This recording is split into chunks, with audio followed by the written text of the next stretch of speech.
आचार्य का हाइकू से है, शब्द पंगु हैं, जवाब ना देना लाजवाब। तो महाराज जी, प्रायः यह होता है, अगर हम इसका लिटरल मीनिंग निकालेंगे और जवाब नहीं देंगे जब हमें नहीं देना हो, तो उसका उल्टा असर हो जाता है, मतलब और क्रोध कषाय सामने वाले का बढ़ जाता है। तो ये इसका कैसे अर्थ निकालें और इसको इस कला को कैसे हम सीखें कि इसका सही इफ़ेक्ट हो हमारे लाइफ में। शब्द पंगु हैं। अपने जीवन में कई बार ऐसी स्थिति बनती है कि हम अपनी सफाई नहीं दे पाते। हम सही होते हैं लेकिन हम अपने सही शब्द का प्रस्तुतिकरण नहीं कर पाते हैं। उस वक्त शब्द पंगु हैं। उस वक्त जवाब नहीं देना, चुप रहना, मुस्कुरा देना, आपको जैसा अच्छा लगे आप देख लीजिए। हाइपर हो जा रहा है सामने वाला, बिल्कुल बहुत हाइपर हो रहा है। आपका काम है, अब मेरे पास कोई शब्द ही नहीं है, आपको जैसा अच्छा लगे वैसा। जवाब ना देना ही लाजवाब है। इसका मैं अपने जीवन का एक घटित उदाहरण दिखाता हूँ। मैं इरापत भक्ति में पहुंचा और गुरुजी अच्छी तेज आवाज में डांटने लगे। जैसे ही डांटने लगे तो अब गुरुजी डांट रहे थे, हम क्या करते? हमने बस हाथ जोड़ के कहा, भगवान गलती हो गई, दोबारा नहीं होगी। कैसे हो गई गलती? मुझे पता नहीं है कि मैंने क्या गलती कर दी, बस वो डांट रहे थे, मैं सुन रहा था। मैंने देखा कि गुरुदेव डांट रहे हैं, बिना कुछ समझे, बिना कुछ सूझे एक ही बात करी, बस गुरुजी गलती हो गई, दोबारा नहीं होगी।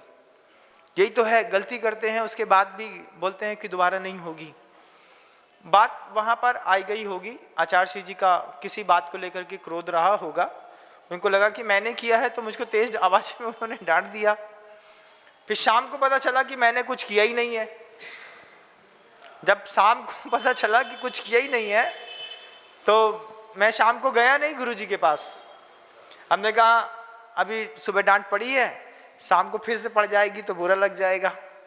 सुबह सुबह गया तो गुरुजी बैठे थे और जैसे मैंने कमरे के अंदर प्रवेश किया तो गुरुजी ने धीरे से अपने पैर लंबे कर दिए।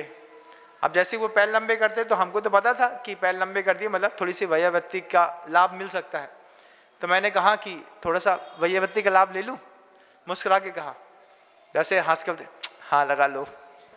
तो जब कोई सामने वाला एकदम से हाइपर हो जाए, शब्द पंगु हो जाते हैं, चुप रहना, गलती हो गई, क्षमा कर दीजिए। थोड़ी देर बाद समाधान होते वक्त सत्य सबको दिखाई देता है।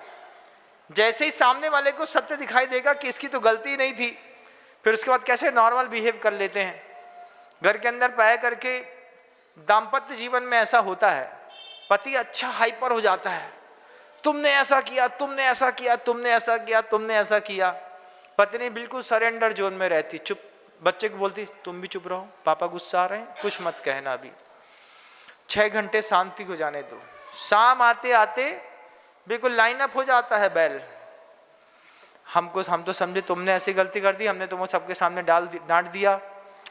पत्नी बोलती कोई बात नहीं, हम इसी के लिए आए हैं हम डांट खाने के लिए आए हैं। उसके बाद लेकिन कमाल होता है, ध्यान रखिएगा, उसके बाद उसके जेब की पूरी गड्डियां आपके जेब में आ जाती हैं। ये बात भी तय है कि नहीं? तो कई जगह ऐसा है कि जब लगे कि सामने वाले के कसाय की अति तीव्रता है, लोभ कसाय की है, मान कसाय की है, क्रोध की है, माया की है, उस वक्त जवाब नहीं दिए जाते, मौन होकर के मुस्कुरा दिया जाता है। जैसा आपको अच्छा लगे आप वैसा कर लीजिए। मेरे साथ तो रोज होता है, कोई आदमी कुछ कहता है, कोई आदमी कुछ कहता है, मैं मुस्कुरा के, जैसा आपको अच्छा लगे आप वैसा कर लीजिए, मैं उसमें खुश हूँ। क्यों? उसको ठंडा होकर के अभी चिंतन करने का थोड़ा सा और मौका देंगे तो प्रकृति निश्चित रूप से अपने अनुकूल फिर पुनः हो जाएगी।